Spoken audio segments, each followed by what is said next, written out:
Well, I know you've heard about it. Yep, you have. And this one's soft enough to catch. Deflategate. Now, how many of you haven't heard about it? Come on. You know what it's about? It's about the New England Patriots when they were playing the Indianapolis Colts, and each team provides footballs, and supposedly, just supposedly, the Patriots deflated all their balls because on a windy, cold, blustery day, they're easier to throw and easier to catch. Now, they don't know how that happened, but we'll leave that where it is. But anyway, Monday, a Washington Post reporter started calling around the league and talked to all the people in charge of these little things, these little footballs, and said, "What's the deal?" Guess what he heard? That's not a deal. Everybody does that. In fact, the longest time equipment manager, person who has the most tenure, said this: you know, it's common. It's just the way it works. Everybody does it.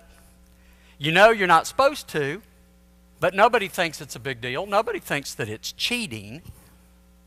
Well, I don't know. That ball's going home to the Hackett boys. But you know, I do have a fix for this problem.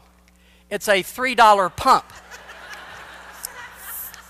St. Paul is writing 2,000 years ago, and he says this: lead a life worthy of the calling to which you have been called.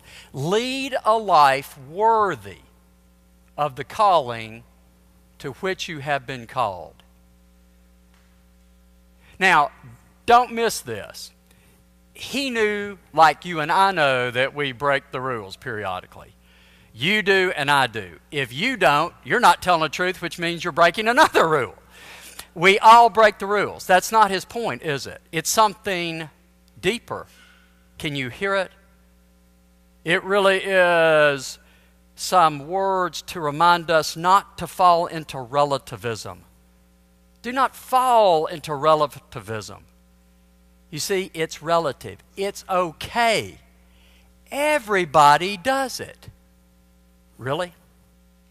In fact, St. Paul is drilling deep on something that we all know.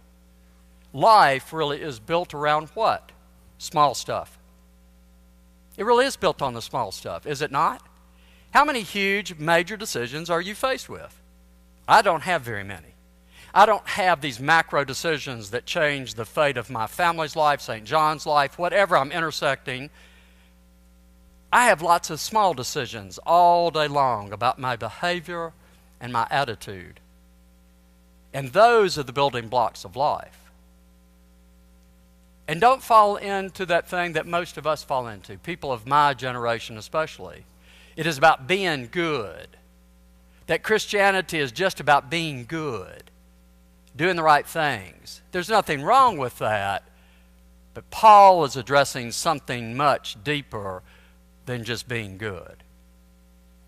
You see, Paul's life was rooted in what? A spiritual endeavor. He used the words "in spirit," that you and I are in the Spirit. The Spirit is in us, he says. They go together.